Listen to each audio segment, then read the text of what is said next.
Good morning, everyone. I am Raymelin F. Piscos, and for today's video, we are going to answer different questions. So, our topic must be what is good communication and what are obstacles that prevent us from reaching our goal or objective in the communication progress, and thus refer to the following questions. First question: how would you describe good, effective communication? So, effective communication is defined as verbal speech or other methods of relaying information that get a point across. An example of effective communication is when the person you're talking to listen actively and absorb your point and understand it. Demonstrating good communication skills is about being able to convey information in a simple way.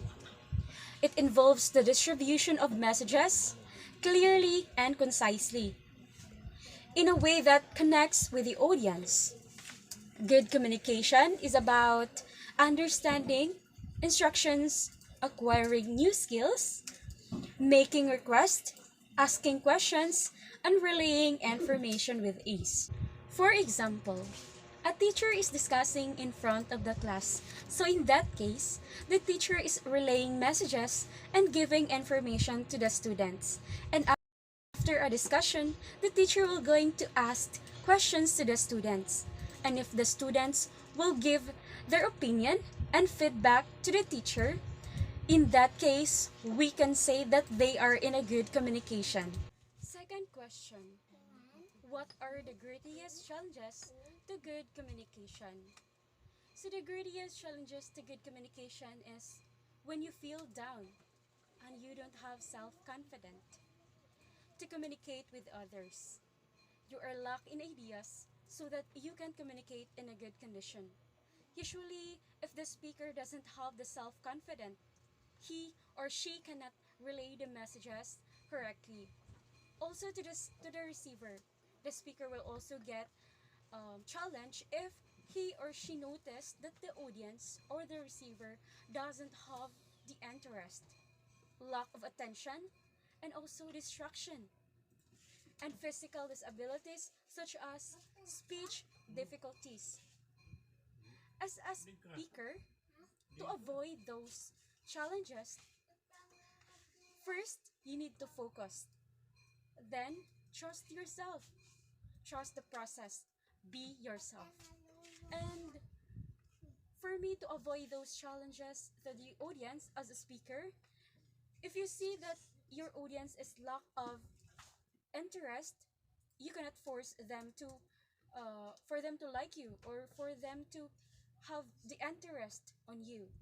All you have to do is focus so that you will never get affected.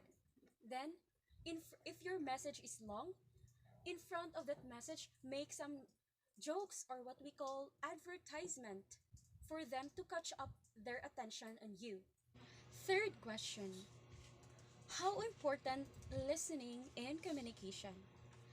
To listen, we need to make a conscious effort, not just hear what people are saying, but to take it in, digest it, and understand. Not only does listening enhance your ability to understand better and make you a better communicator, it also makes the experience of speaking to you more enjoyable to other people. For example, in a class, the teacher is giving direction on what to do on your project. Then, as a student, I didn't listen to my teacher.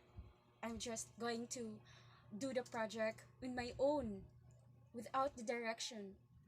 Then the result will not be a good because listening is really important nowadays. Fourth question: is there a way to measure or assess effective communication? For me, yes. There's always a measurement in a good in an effective communication.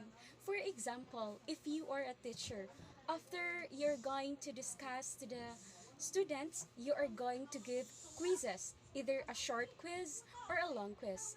Because in that case, you can determine the effectiveness of your discussion, the effectiveness of how you communicate, how you relay the message to the students.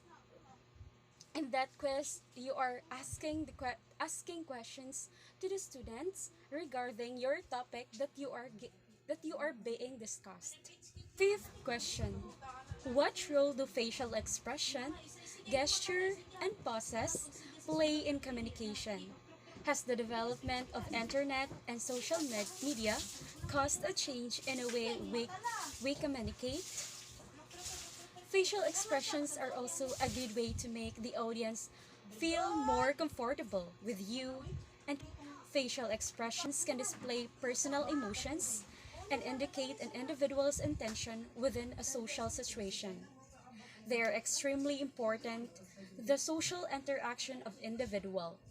Backgrounds, scenes in which faces are perceived provides important contextual information. Background, scenes in which faces are perceived provide important contextual information for facial expression processing. The internet and social media has drastically changed the way people all over the world interact and communicate. Social media networks allow us the opportunity to share opinions with a far wider audience. Another big change has occurred is that there is now no filter in the way we speak.